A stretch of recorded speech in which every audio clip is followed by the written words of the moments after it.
Good evening. I'd like to call to order the Caldwell County Department of Social Services Board meeting. Today is Tuesday, March 23rd, and it's 5 o'clock, and we're here in the Out in East Orange building. We'll get our meeting started, and we will do our Pledge of Allegiance, and we will then go to our invocation by Pastor Rick Seyfert from West Lenore Baptist Church.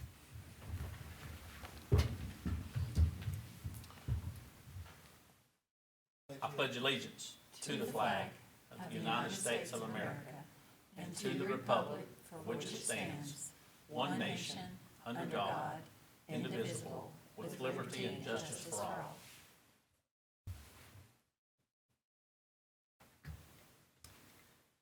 Heavenly Father, we are grateful for this day you've given us. We're thankful for your blessings and the privilege we have this evening to pray.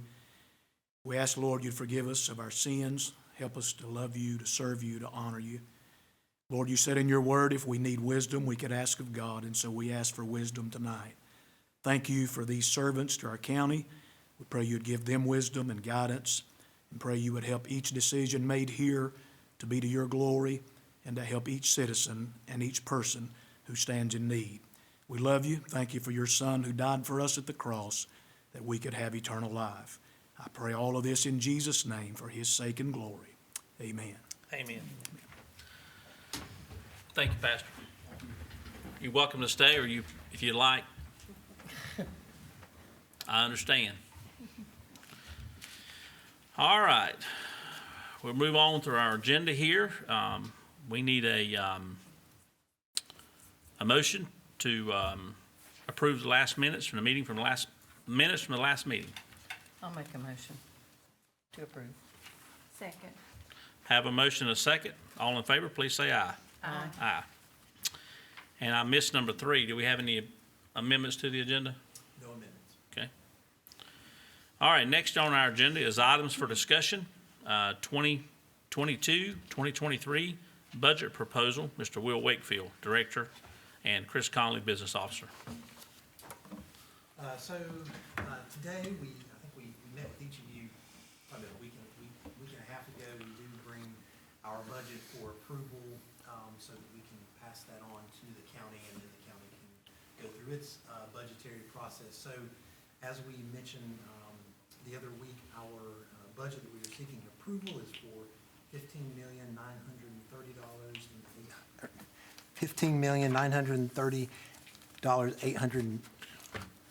$930,000, sorry, $876. So I apologize. I was trying to make that much less than what it actually is. Will, I appreciate you trying to make that number smaller than what it is, but it's a pretty big number, so. So if you have any, I know we had some discussions the other week, but if you have any further questions, we'll be happy to take those. Otherwise, we just need you to make a motion and approve our budget so we can pass it on to the county. Yeah, just so we have some transparency from anybody who may be looking at home, can you tell us what that increase is over last year's budget and the primary reason for that increase? Well, actually, at this point in time, it is a little bit of a decrease overall from last year's budget. However, that's with a caveat, and Chris, if you want to add that caveat to that overall decrease. During the current year, we've received $800,000 of additional energy assistance funding, plus the linked stimulus money we've referenced the last 2 or 3 months, and that was $400,000 and some. So our current year budget is up to $16.6 million because of all of the flow-through funding that's been received mid-year. So yeah, our request for next year, total expenses are less. However, we will have an increase in our county dollar. That amount is going to go up about $380,000, and that's due to fully funding the salary increases that took effect in January, mid-year of this fiscal year, along with an increase in the county's contribution for employee health insurance. So Yeah, our administrative piece of our budget is increasing, and overall, that will lead to an increase in the county dollar in our budget. Great. Anybody got any questions? No. Any comments? Well, I think you guys did a good job of, as you always do, commend our staff for keeping our budget and monitoring and watching it and keeping us on track and not letting Will get too far out of hand. So, That's a hard job. no, I'm just kidding. Y'all do a fantastic job. And, you know, again, the slight increase on the county dollars, as Chris explained, was due to the salary increases that the county implemented. So if you take that out, then we're actually less than we were last year. So once again, I commend you on that. And with that being said, I will entertain a motion to approve the 22-23 budget proposal. I'll make a motion to approve. A second. We have a motion and a second. All in favor, please say aye. Aye. All opposed. Motion carries. All right, next on our agenda is record retention and disposition schedule approval. So the record retention and disposition schedule approval, each year the state publishes our policies for when we can, for our record retention for all of our programs, for all of local government. And so we follow that in all of our program areas. And again, they publish that every year as to when we can destroy records and get rid of records and what we have to keep and all of those types of things. Several years ago, they asked the Department of Natural and Cultural Resources, asked that each local government entity within the midst of their, one of their official meetings, just acknowledge that we will follow those, that record retention schedule. And so what we found out is that we never officially acknowledged that. So all we need from you today is a motion that we will acknowledge that we know that we will follow the record retention and disposition schedule as requested by the state. And that just gets us up to compliance in that we have done that in one of our official meetings. All right, that was a pretty good mouthful. So Yes. just make a motion of what he said? Yeah, that's perfect. Lori, we have a motion to what he said. Okay. Second, record retention disposition. Disposition or something. schedule. That's Yes. right. Something like that. So Compliance. we have a motion and a second. All in favor, please say aye. Aye. All opposed, motion carries. You got all that, Lori? Okay. All right, next is going to be our reports, and this first one's going to be a high-level view of county state issues. Will Wakefield, Director, and Kim Arnett, Children's Services Program Administrator. Yeah, if you want to operate so The technology? yeah, the technology piece. What we wanted to do was just talk to you a little bit about some of the things you hear us talk about a lot, and just kind of give you a high-level view of where we are, some of the things that we are involved in at the state level. And again, as you hear us discuss some of these things in our meetings, I want you to be aware of what we're involved in, where we are with some of these issues. Our agency, through a lot of my work through the Directors Association, we take part in a lot of work groups. We take part in a lot of committee meetings. And through that is how we as a county give input, give direction to a lot of the different state departments, whether that's Medicaid, whether that's child welfare, adult services, food and nutrition, all of these different areas. That's how we give input and give them our thoughts and direction on what we would like to see. And so along with being a part of some of those committees and those work groups, at different times, Kim and her staff and Brandy with Economic Services and her staff, I seek their guidance and their input. And so I think it's important for us as a county that we make sure that we are a part of helping our state partners with policy, with guidance and programs and all those types of things. So we just wanted to cover a couple of those areas today and kind of let you know where we are with it and where the state is at.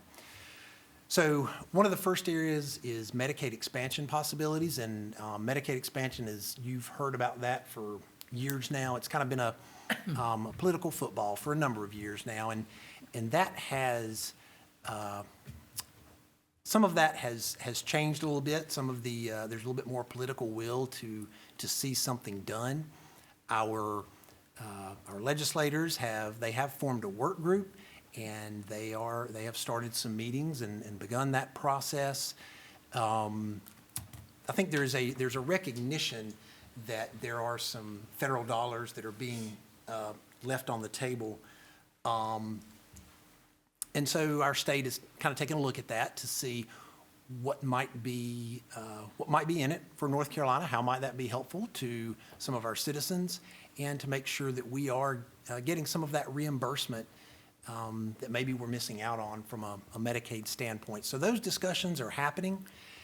I think from the county level, as the entity that if someone is going to be eligible for Medicaid, we're the ones who determine that eligibility. And so we know that if there are some changes in the Medicaid expansion piece, then we're going to be the ones who see those additional folks and who talk with them and give them information and all of those kinds of things. So we are certainly interested in this conversation. And so through the Directors Association, we are working with the Division of Health Benefits, which is Medicaid. They changed their name in the past year or so, but that is Medicaid. And so, wanting to collaborate with them on a plan of how they decide to move forward, what that looks like, and to make sure that counties have the resources that we need, so that if there are some changes in Medicaid expansion, that the counties have the resources that we need to be able to do that in an appropriate way. So that's going to be an interesting conversation, and we are looking forward to hearing more from this legislative work group, and we will follow up with you and kind of let you know how that goes going forward. Go Let me ahead. take this. So there is a pilot program that the state is working on for children at risk or already in an inappropriate setting. And so what that means is, we've talked about children having to stay in our offices or having to stay in the emergency departments for extended periods of time. Sometimes agencies rent hotel rooms for those children and their social workers. And so they are at the state level trying to create a statewide network of providers for that will help with the capacity for these type of emergent placements and those services. And they're really looking for placements that can last at least 90 days so that they can get a thorough assessment of what's going on with those children, and then make longer-term plans for them, appropriate plans, so that they're receiving the appropriate level of care. And because that's what, we've talked a lot about how difficult it is to find placement alone, but also that appropriate level of placement. And so there is this initiative at the state level, the Placement First Plus pilot. It's a mouthful. It's a mouthful. So that is currently going on, and we do provide our input as we can into those, like Will said, and his involvement with the Directors Association. We do have an opportunity to provide some input in that. So will that kind of thing be like, in addition to the fact that you already have a network of possible foster homes? Yes. These people would be just trained to be like a 90-day interim situation, and Right. they'll know that. They'll know that Yes. going in. They're not adopting children. They're not keeping them for years. They will Correct. know that they are very temporary. Correct, and we have some placements similar to that now that are assessment centers, crisis centers. We have some like that currently. We just don't have enough. Yeah. And And so this- that's really to help build up this capacity Yeah, for those and placements. this is for some of those children that they need that higher level of care. So your normal foster parent setting is Yes. not going to be. Not gonna do it. Right. More of So- a therapeutic. So we type. have Right. leveled care is what you will hear it called. And so level one is effectively a family foster home. And so that's a level one. Then we have level two, which is more of a therapeutic foster family, where they have more specialized training to deal with higher need children, behaviorally and emotionally. Level 3, level 4, that continues up, and then there's hospital inpatient care. So this is looking more at that level 3 type of need. So, Yeah, there's just not enough capacity across the state right now, and it's, And there's more of a need nowadays, isn't oh, there's a There- waiting list for every facility that you call. We've had children, in the ED, and we will call and call and call daily. You have to call daily. You have to refer daily because they don't technically put you on a waiting list. Some places you have to just refer daily, and they're getting calls from all over the state. We're calling people at the coast. We're having to take children And the people at the coast is calling people in the Yeah, west. exactly. Yes. Exactly. And I know, just for some of the people at home and also for the other board members, there's been times when, and recently, we have a social worker that has to sit with a child at the ER for days. The most And recent matter was of fact, 2.5 it was a few weeks. I was gonna say it's a couple of 2.5 weeks, wasn't it? weeks. Yeah. Now, granted, we had a It's crazy. rotation going, so it wasn't one. Right. But we had a social But we had to worker. have someone there Yeah. 24/7. You basically had to staff the hospital. yeah. Right. That's For that very, one- it's very challenging. kid. I Yeah, mean, it is very it's- challenging, and luckily, we had some resources that we were able to reach out to that didn't fall all on the social workers. But we had social workers that came to do that. We had supervisors that came to do that. And it is a hospital policy. This is not a Sure. state policy. This is a hospital policy. So, we can't. They can't babysit, essentially. They can't. Well, they can't- could. They just can't be choo- the parental, No, they could, they just choose they not to. choose not to. Yeah. And, and sometimes when we're doing that, now this is getting off on a tangent. Sometimes when we're doing that, we aren't equipped to handle their needs. They're impatient, they're waiting in the ED for specialized inpatient care because they're aggressive or Yes. they're so emotionally traumatized and they have such behavioral issues that they become aggressive. And so that's really tough. So I'll just throw that out there. Any questions about this? None. All right, anything you want to say about it? Okay. All good. Do you want me to take this? Yeah, go ahead. Okay. So NC-FAST is continuing to work on their system, I should say. They have now transitioned kind of taken out intake and assessments and made a child welfare specific system that's going to be compatible with NC-FAST. And I don't know how else to say that other than this system is going to be able to continue to talk to NC-FAST while being able to add some better features to the child welfare case management system. So that's continuing. We are continuing as one of the 11 counties doing the intake and assessment module. So we still work in that. And they're continuously updating and updating their processes. Our intake supervisor sits on a work group right now that helps provide input into their planning, and so she's been doing that for a while now. Wendy Pyle, in case Yep.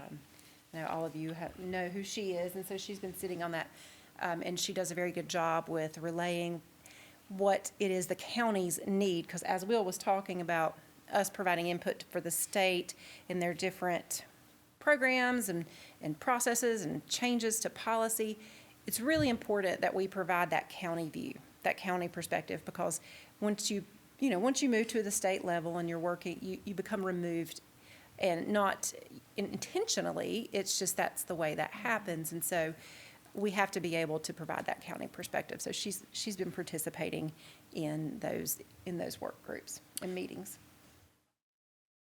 Well, I was just going to say, and we've also been, I guess we've said we also wanted to participate in the new intake tool We that did. the state is looking to implement. And so Kim and her folks have been interested in participating in that new intake tool, which will also be through the system, and we will be able to give feedback into Yeah. how that intake tool works and, whether it works well. Yeah. Or Whether it doesn't. are there things that don't work so well? And I think, again, that is important to me because that gives us in Caldwell County a chance to give direct input and insight into these things that are going to be implemented at some point across the state.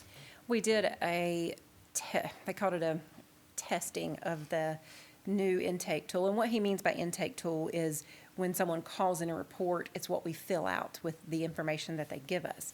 And that's what the social worker gets to go out and meet with the family. And so it's all the information, how it's documented and how it's screened. So we did some testing on that. Gosh, it's been several months ago. And so when we talked with our county consultant not too long ago, she asked if we were interested.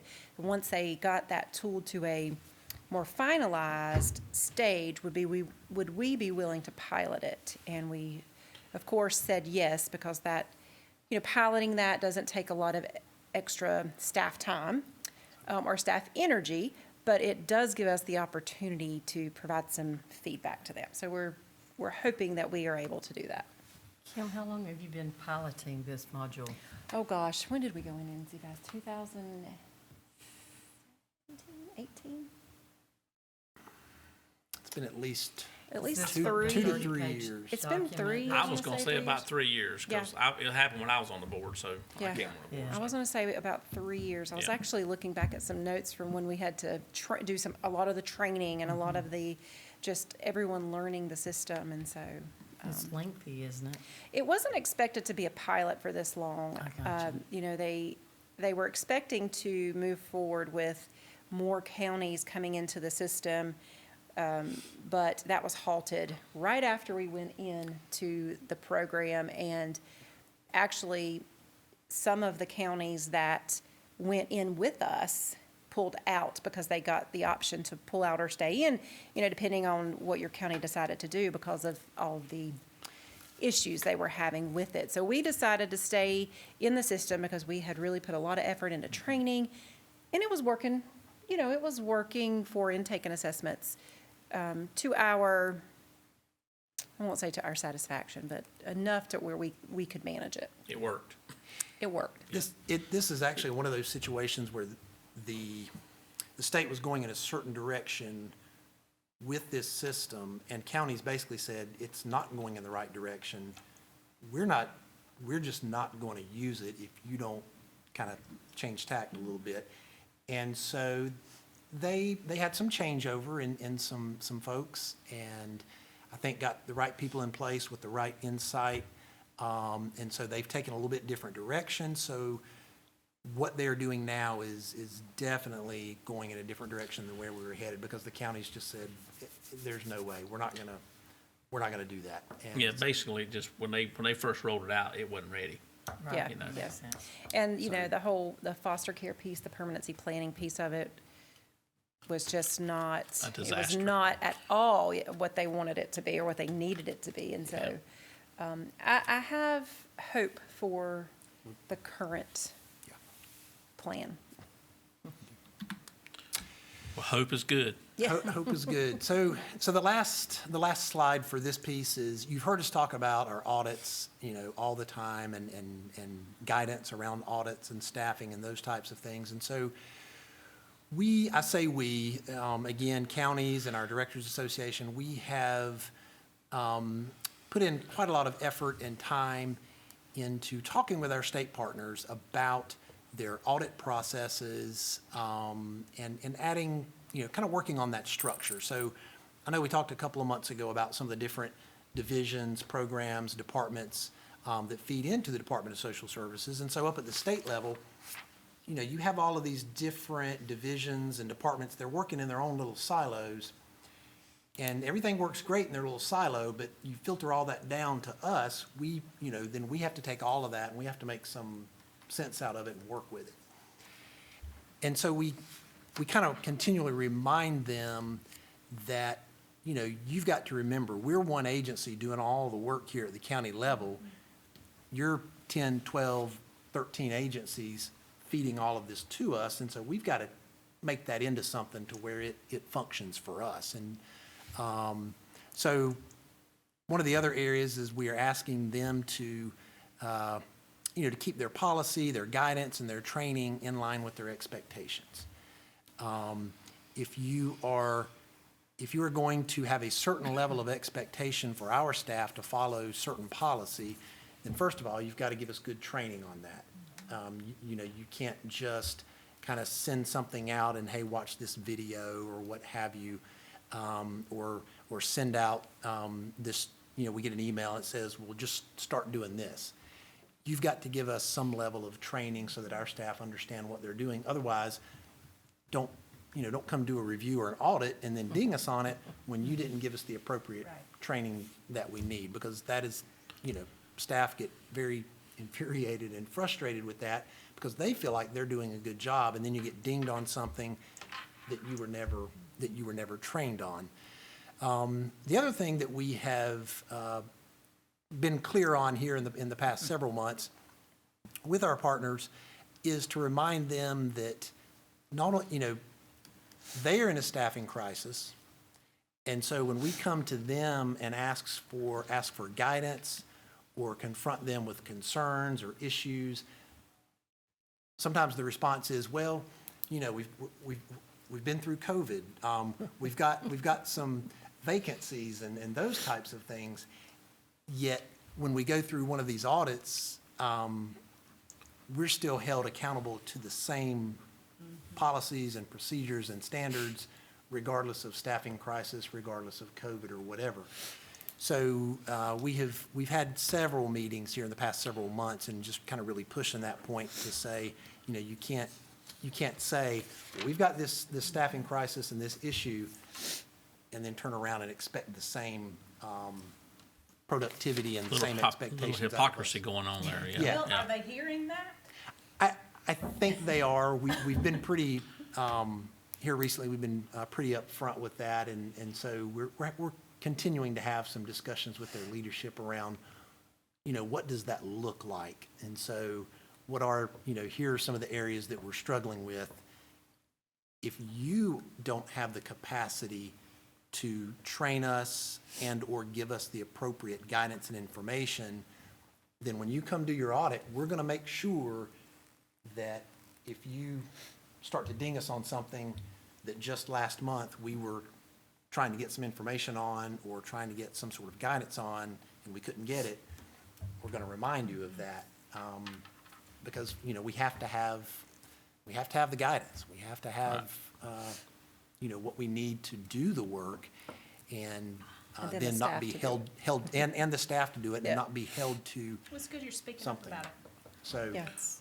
Well, it's just, That's the only way they're gonna be made aware. well, it's apparently. unfortunate, yeah, that's right, and it's unfortunate because it's, it's typical state stuff. I mean, they want you to do it, but they don't want to be, they want you to be held your people accountable, they don't want nobody holding them accountable. I mean, it's, Well, frustrating, I'm sure, on y'all's side. And then as they have vacancies, they will look to our staff to fill those vacancies. Yeah, then they'll take they the rob from county you. staff Yeah. to, Take Yeah. our staff. So, yeah. so that's just a couple of areas that you're going to continue to hear about. And again, just some different ways that we as a county, we do our work here at the local level. But we really do believe in whenever we can and have the ability to participate at the state level and make sure that our voice is heard and help guide and, work through some of these issues really at that higher level. So that's important to us, and we really do strive to do that. Well, y'all's association does a good job with that. They do. Yeah. They do. It's a lot of work, and but if we don't participate, then you're just going to get whatever you get. That's right. Yeah. So I'm going to, if it's okay, Mr. Chairman, I'll Yep. just move right into Go this. right on into the this next one. funding and savings. Fundings, we're going to talk about funding and savings over the years. So Do you want me to stand here? or if do you don't mind, I wanna- apologize if that's okay, if you don't mind doing I that. don't mind.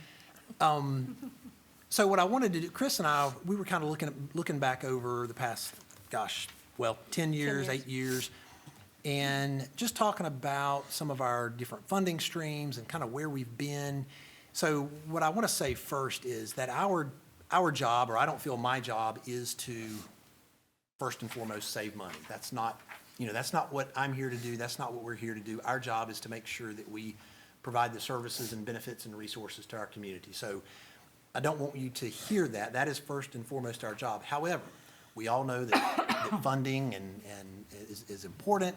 And so we're going to talk a little bit about that but knowing that that is not, we know that is not our number one goal, but it is important. So this first slide really just demonstrates, and I highlighted in the colored area, the yellow area there, really just demonstrates over the past 10 years kind of where we've been, and I think it is interesting to see, and I think it's very important to see that from now this is our county dollar right here, this is our county dollar spending in that yellow, that we are basically have been at the same place for the past 10 years, and I think that's, that's important. Now, there's a couple of times in there when you look at our revenue, and you'll hear Chris talk about from time to time how we didn't get a certain last month's revenue in with the current fiscal year, and it had to be moved into the next fiscal year. I think that happens twice in there. And if you corrected for that, then honestly, most of those numbers in that county dollar spending in the yellow there would be almost the exact same. And so for any agency, for any business, quite frankly, to have remained at that level over the past 10 years, I was just looking at that and I thought that was pretty substantial. That was important and I think some good work. So I just kind of wanted to point that out. Well, and I think it's important to note from a county commissioner standpoint, and also from the DSS board too, is that you've continued to provide a good quality service. Yes. Without any kind of huge increase. In fact, your service might even be better today than it was 10 years ago, wouldn't you think?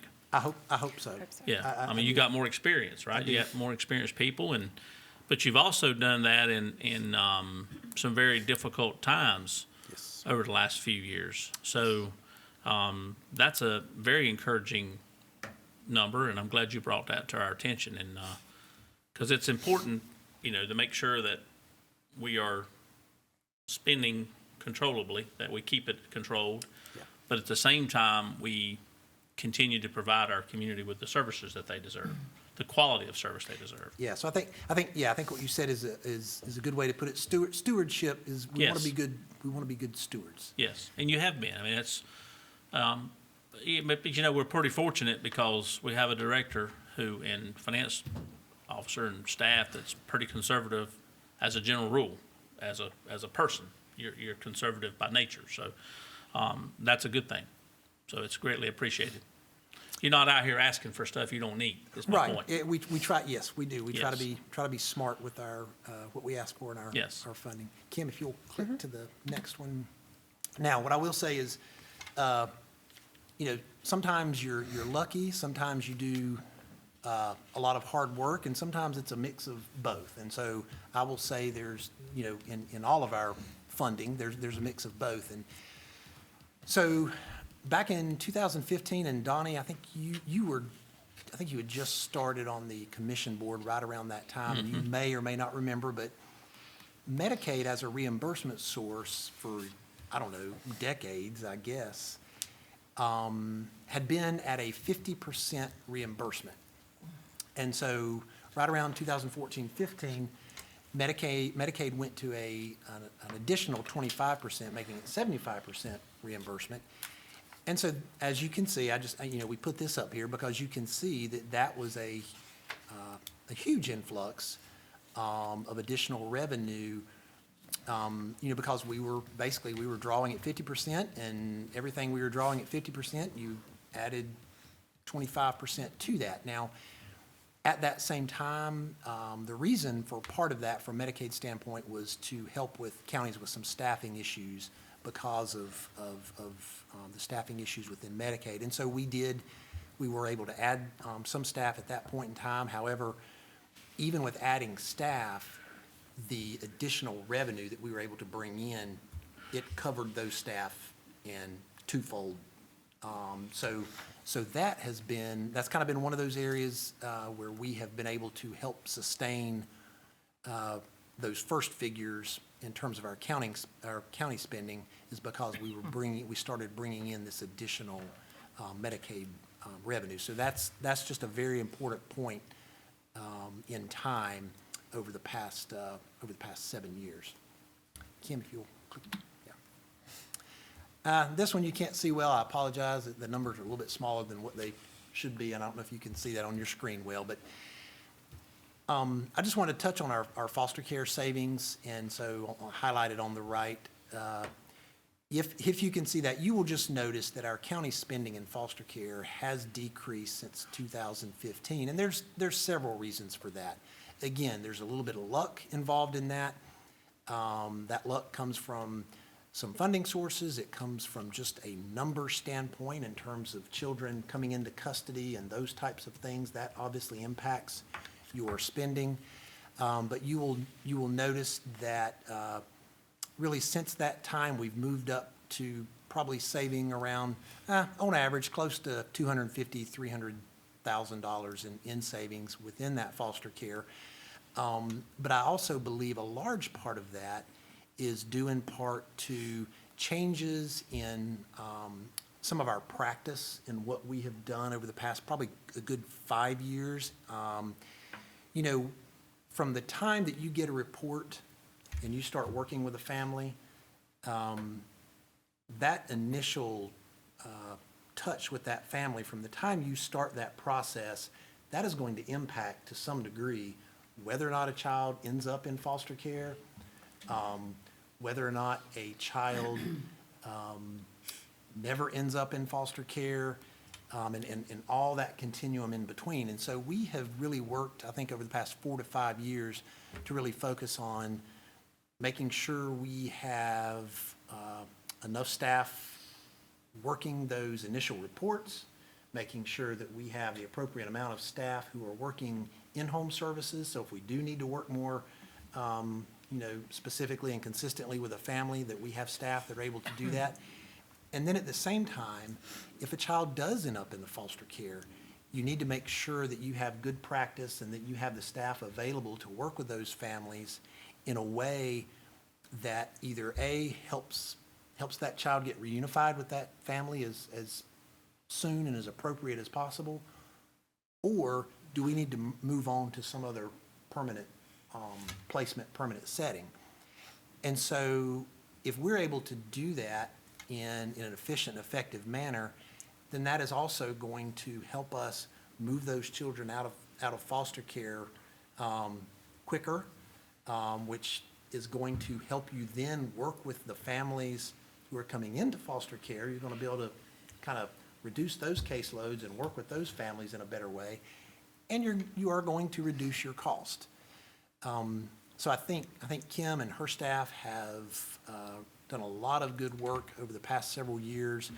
Our county, we have been able to move some staff around. We've been able to add some staff in that area, so thank you for that. But all of those things come together to really impact this area of our work.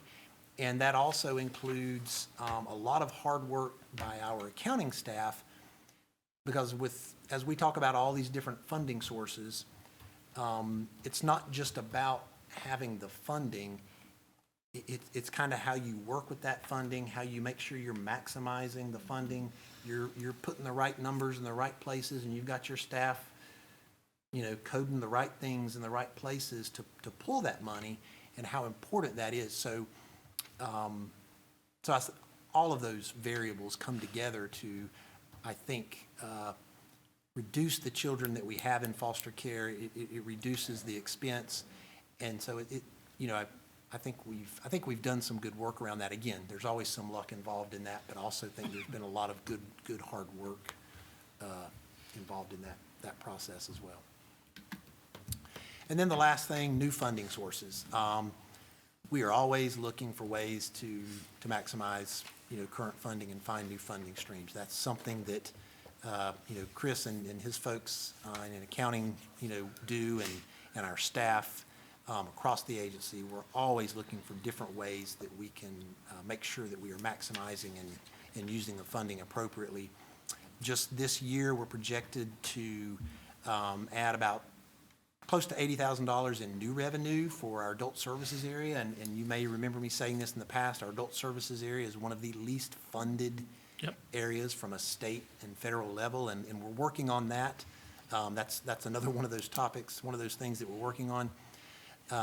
We did not find out that we had access, or that some of the interpretations around this funding stream called Medicaid Administrative Claiming, or MAC, we didn't know until the beginning of the fiscal year that some of the guidance had changed about how we can draw that funding. And so once we learned that, we immediately started working with our staff to make sure that we were doing all the things that we needed to do to pull that funding. And so yeah, I mean, we're going to come close to $80,000 of additional revenue there that we were not planning on. And so that's great. That's great. Yep. We're investigating how much impact they may have within child welfare. Unfortunately, there's a little bit of difference in how you use that money within child welfare as opposed to adult services. So we don't think we're going to see that increase, but we're going to look and see if they're. We've started in a couple very siloed areas that we know is legitimate, and we can make sure we monitor that very closely because the audit process for MAC is tedious, and so we want to make sure that we're spending that money the way it's intended. So it's So we don't have to pay it back. yeah. That's right. That's not what we want to do. Right. So that's just, I think that's the last one, Kim, thank you. Okay. That's just kind of a high-level view of, kind of where we've been. But I thought, again, I thought that was just kind of a good look and a good overview and a lot of good work from staff. Not saying that we're going to stay where we are. Things change, but I think that does gives you an idea of kind of where we've been and I think some positive work that's been going on. And I'll answer if you have any questions about any of that. Anybody got any questions? And again, I will just, please make sure you go back and tell your staff how much we appreciate their hard work, because you guys are great, but at the end of the day, they're the ones doing the work. Yep. I mean, they're the ones that's making sure that it's coded right, it's, done in a timely manner, and they're the ones going out on the visits, and, all the things that happen around DSS is done by our staff. So make sure you send back our appreciation for that. Well, as each month, we have a pleasure of listening to our finance officer. So for all you folks at home who like numbers and like math, I present to you Mr. Chris Conley, our business officer, to go over our financial report. Yeah, you're much too gracious, but I appreciate it. Our financial report for the month of February, reimbursements totaled $701,064. Our receivables totaled just under 1.7 million as of the end of February. Expenses for the month totaled $1,511,806. Therefore, total county funds used in the month came in at $810,743. Looking at our year-to-date section compared to the prior year, expenses are actually up almost $701,000, and that is primarily due to the linked stimulus money paid out a few months ago, which was over $400,000, plus additional energy assistance funding we've received this year, and 2 months of the salary increase to this point in the year.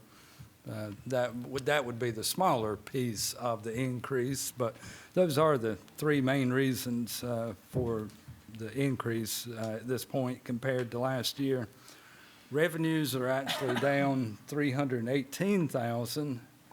Therefore, our county dollar is up almost $1,020,000. However, if you'll look at the highlight section at the bottom, we anticipated additional revenues exceeding $635,000 to come in February, which we actually received in March. Had they come in February, then our county dollar would only be up $385,000 compared to last year, Yep. which is right where we expect to be. Going back to the fact we received 13 months of admin revenues last fiscal year, then we know this year we're going to end up somewhere around 400,000 more in county dollar than what we spent last year. I'd be happy to answer any questions. Anybody got any questions? As always, we appreciate you, buddy. Thank you. Great job. Keep up the good work. All right, thank you. All right, next on the agenda is the director's report. Mr. Will Wakefield, Director. I'm not going to say much. I made the mistake 2 months ago of saying that, I thought we were hitting a lull in our I saw that. turnover and staffing, and so I'm just not going to say anything about that piece of it. I should not have said that, but we continue to be very busy in hiring and some movement of some people within the agency. I will say, we did bring on Brandy Hood into our Economic Services Administrator position. Some of you had the chance to meet her the other day. She will normally be here. However, she had some pre-planned medical leave, and so you will officially get to meet her at our next meeting. But Brandy has already hit the ground running, and she has been with our agency for a little over 7 years and has done an excellent job. And so I look forward to having her in that role. I think with everything else I've already said, I think that's probably covers everything at the moment. Let me ask you a question, just out of curiosity, and y'all may not have an answer to this. What do you see in the reason for people moving and changing jobs? And, what is the...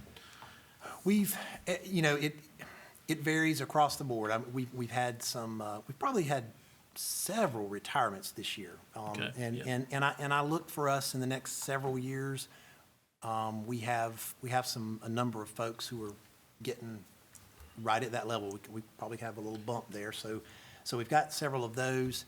At this point in time, the whole Great Resignation, I think there's a lot of opportunities out there, and so we have people who are, I want to try something different. I want to do something different. I was offered more money, or this was a chance that I just kind of wanted to take and again, kind of try something different. So it runs the gambit, and certainly continually, even in normal times, we have staff in certain areas who, they've just kind of run their race, and they're like, I've got to do, specifically in, child welfare, adult services, I've got to do something different. I will say it has been interesting. It's probably been one of those years where, yes, we've, probably had more turnover than ever. At the same time, it's been an interesting year. We've had, I don't know if it's 3, 4, may even be 5 individuals who left, and then ended up good employees that had left with good intentions and didn't burn any bridges or anything like that, and decided that they wanted to come back, and we talked with them, and they came back, and that's worked out well. So that's... Yeah. But I guess I should have maybe explained a little better. Are we losing people to other counties? Are we losing them to other jobs? I guess It is mainly... I guess my point, I don't understand, if I go through the trouble of sitting down and applying for a job, and I'm fortunate enough to go through an interview, probably more than one interview, and I get to a point where I'm offered a job, and I get on the job, I'm like, and then we see people leaving not long after that. So it's kind of like, why go through all that trouble if you're not going to put forth the effort? So I don't know, is it because they don't know what to expect, or is it different than they expect, or?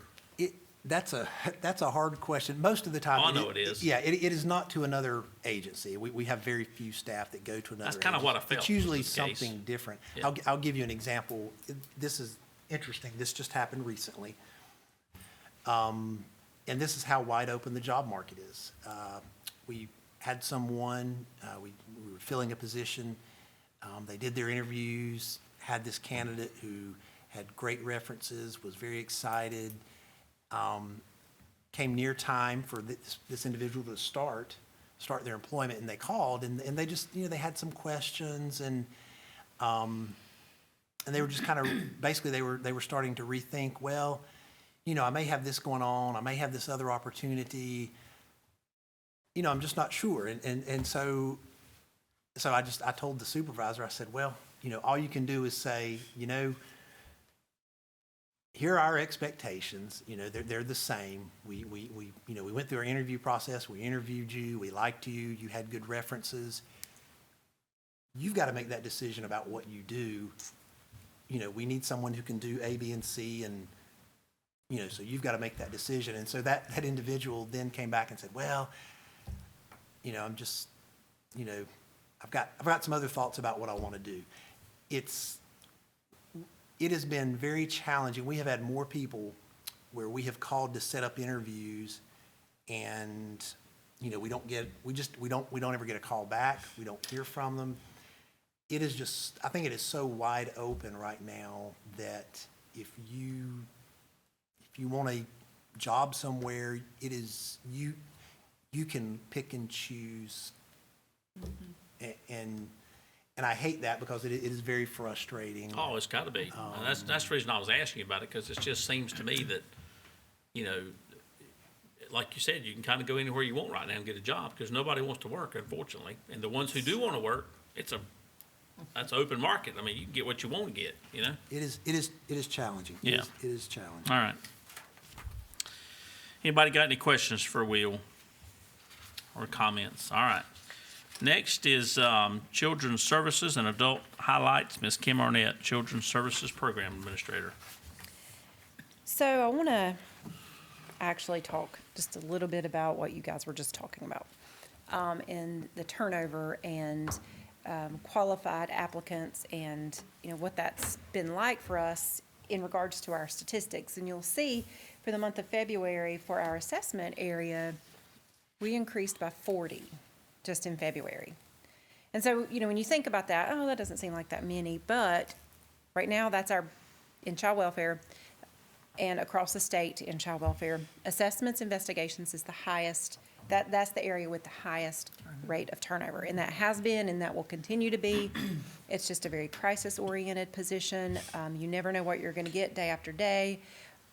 You can't plan. It's difficult. And so, there's a crisis across the state, and I would venture to say across the nation, in finding qualified social workers to fill these positions. And so, we have implemented our staff development program, which has been very helpful to us, but it also delays our social workers in taking on cases, because we're training them thoroughly so that they can do a good job once they get those cases. And so it's putting a little, there's a balancing act, as it is putting a little bit more strain on our people who are still currently full-time in rotation. And so that is frustrating for our staff, because there's an increase in reporting, and then there's an increase in turnover, and then they're getting more reports. It's just a big snowball effect. And so it's right now I think is very stressful for our folks. It's really increased the workload on some of our seasoned people. And so, we were just talking about how we need to handle that. And I think we're seeing that across the state. So to answer your question about are people leaving child welfare in particular to go to other counties, we have had some people who, after they have left, then started working for other counties, but very, very select few who that was their intention. Right. When they resigned, was to go to another county. What we see is, like, we had one who she had worked with us for several years in investigation assessments, and was in tears about resigning. She really did not want to. She actually came up to talk to Will and I and said, I'm really struggling with this decision. I love this agency. I don't want to leave here, but I just can't do it anymore. And so she actually went to another type of agency to be a social worker. And I hate that for our staff. I really wish we could do more as a state to get maybe some more funding for our staff, so that we could lessen that burden And I think across the board. When I go back to what I said a couple of years ago about Our competition's no longer gonna be local government.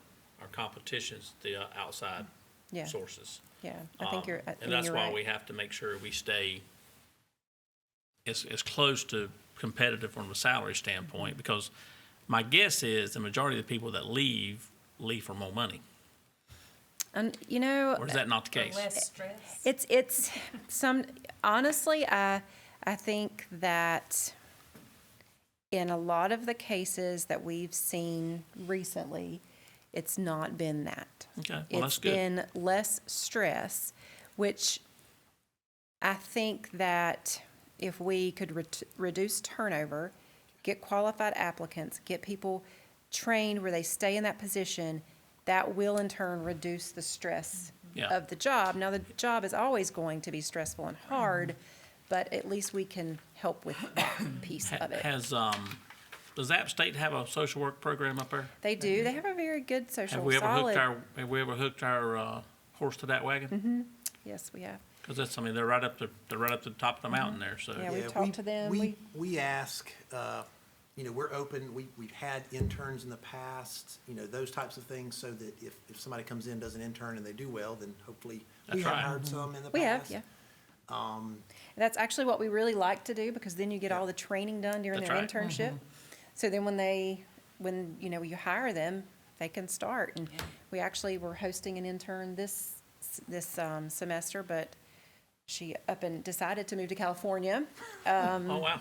1 week after her internship started, so that didn't work out for us, but, But I will hope it worked say, out for her. though, you know, the pay study for us has been very helpful. I mean, It I has. think that at least puts us into that area where we can be competitive for people who are going to stay for the work.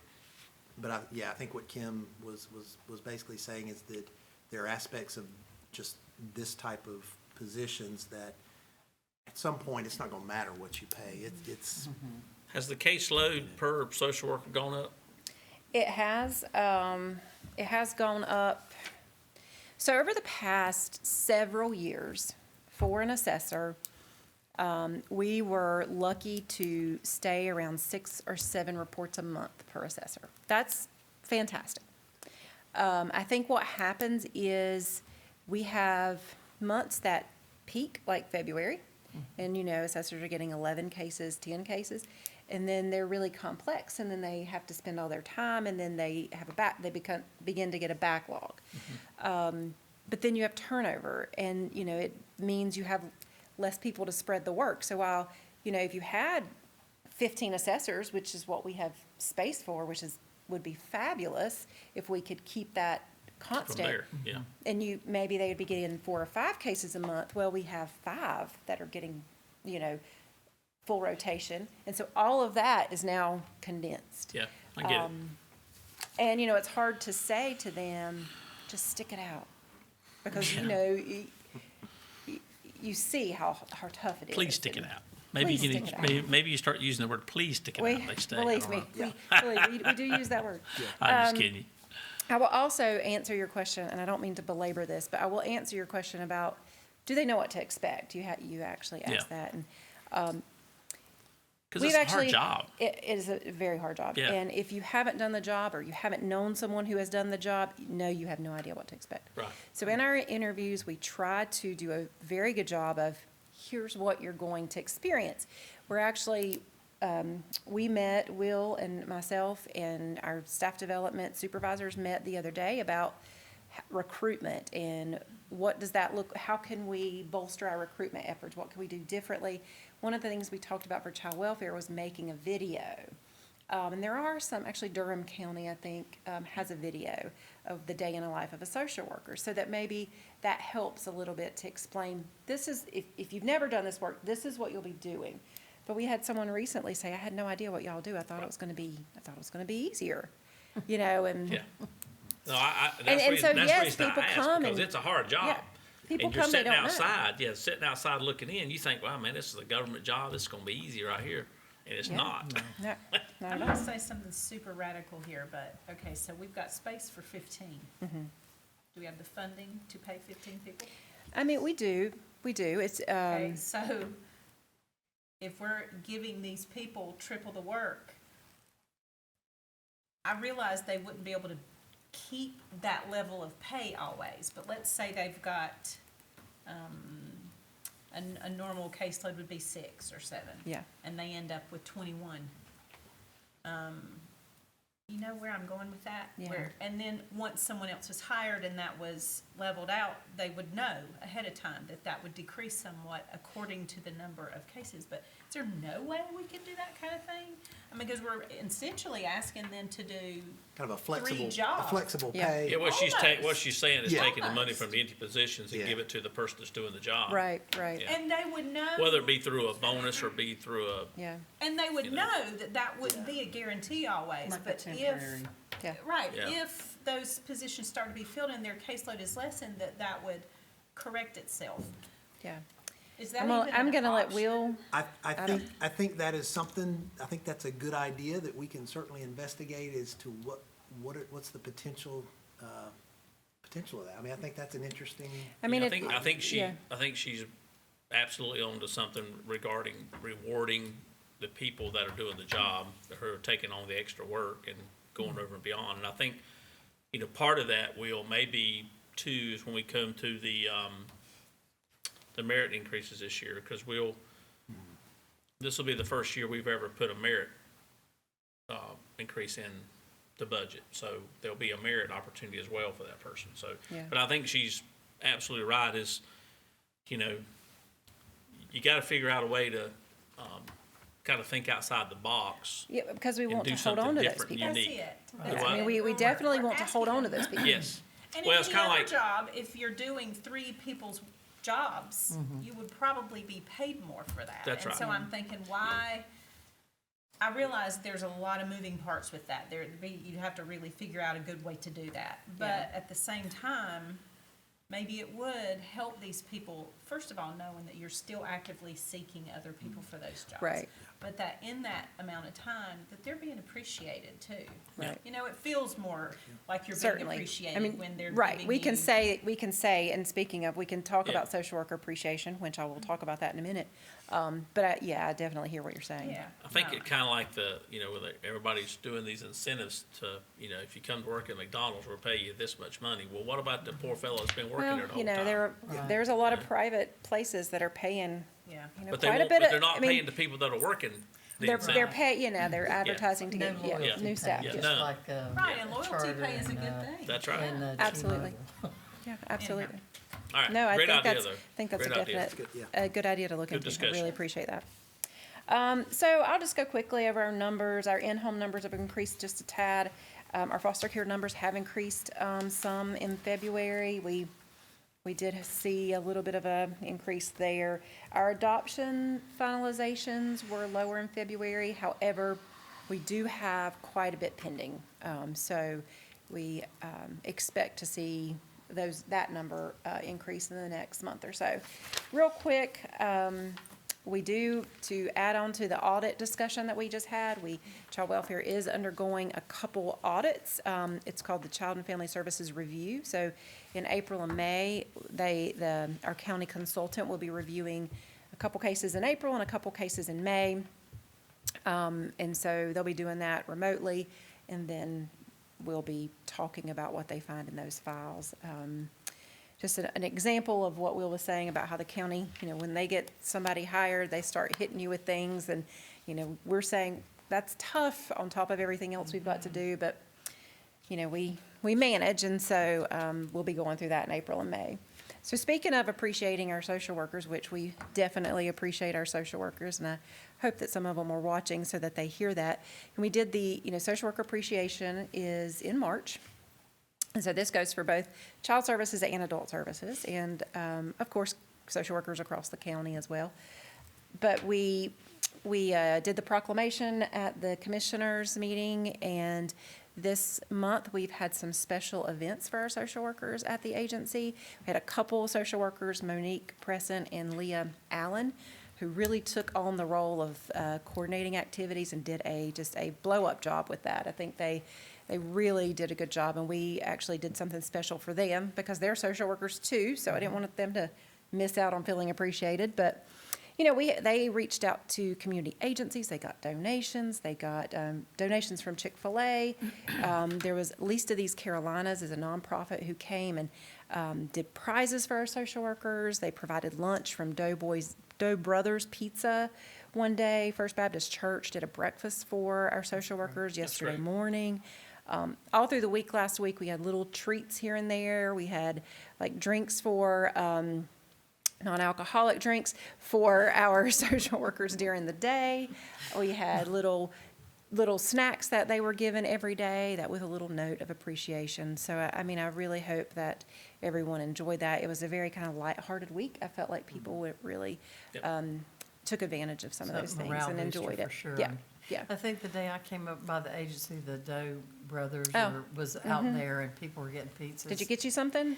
I didn't. Oh, I think that's I really good. had to rush to another meeting, I Yeah. believe, but I did notice it I heard though. very good things. I heard so. good things about yeah. it as well, and Yeah. I saw some pictures on Facebook of some of the spreads that you guys had. yeah, So yeah. it was Where's really Dough nice. Brothers Pizza? I never heard of it. It's a food truck. Yeah. Oh, And okay. so And they I'd never can- heard of it before either, but Now, they may have a brick and mortar building, Yeah. but I'm not sure. Okay. But I That's heard it great. was really good though. yeah, that's what I I heard. must have been, everybody was happy the day I was there, so that must have been the drinks day. Yeah, maybe so. It's Thirsty Thursday. If Yeah, it was Thursday, yeah. that's what it was. It was, that's right. Yeah. And so coming up in April will be Child Abuse Prevention Month, so we'll be doing some things for that. We'll have a banner in the front of the building. We're also going to be participating in the safety fair and handing out some things about safe sleep and some other just, some little things just to remind people to, if you see something, say something.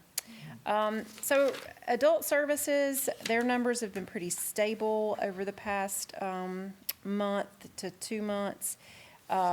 They did, if you remember, I talked about their MDT that they were in the process of developing. They have had their first meeting. That went well. They are going to continue those meetings and hope that they'll be able to gain more participation as the time goes. And so they're very excited about doing that and getting involved, getting some of the other community members involved. I feel like I've talked a lot, so. It's all good. Do you have any questions for me? I do not. Any questions? All right. Thank you. All right, next on the agenda is Family Support Services highlights. Mr. Will Wakefield. So I'll just hit on a few things. Our numbers are, everything increases a little bit, but they haven't increased that much. But I will say that our child care continues to serve families with no waiting list. However, the same issue that we've been having for months in the past year is that child care facilities are, they're having a tough time filling, having staff to be able to fill all their slots. So that continues to be an issue. Our energy programs are certainly less busy. We do still have funding to assist people with their water. We still have some of that funding available. So we'll continue to put that out there and work with people. And we do have two of our larger audits coming up in two of our big program areas, our management evaluation audit, which is for food and nutrition services. That will be coming up in the next month or two. And then our 10-month Medicaid audit that comes around, it started 3 years ago, and you go through it every 3 years. We will be starting that audit here in the next couple of months as well. And so there will be, a lot of time and energy put into those audits. And, typically those are they're large audits. They cover a lot of things. You always come out with a to-do list of things that they get to so much detail. You always have certain things that they're gonna have some findings. But anyway, so that's kind of what's going on. And again, next month, we'll be glad to have Brandy Hood here to cover this for you and get into her role. Fantastic. Anybody got any more questions or comments? Our next board meeting will be on April the 26th, here in the same location, same time at 5 p.m. And before we adjourn, we don't get too many guests too often, so we have a guest in the back of the room, and I want to make sure that the gentleman does not want to address the board before we adjourn. Either way, stand up, you come up to the podium, either one. We just appreciate you being here. Yeah, and for the public, just want to be here, observe, listen, learn. Fantastic. Thank you for being here, sir. Yes, thank you for being here. Anybody got any questions? Any comments? All right, I will entertain a motion to adjourn. I make a motion to adjourn. I'll second. Got a motion and a second. All in favor, please say aye. Aye. All opposed. Motion is adjourned. Meeting is adjourned, excuse me.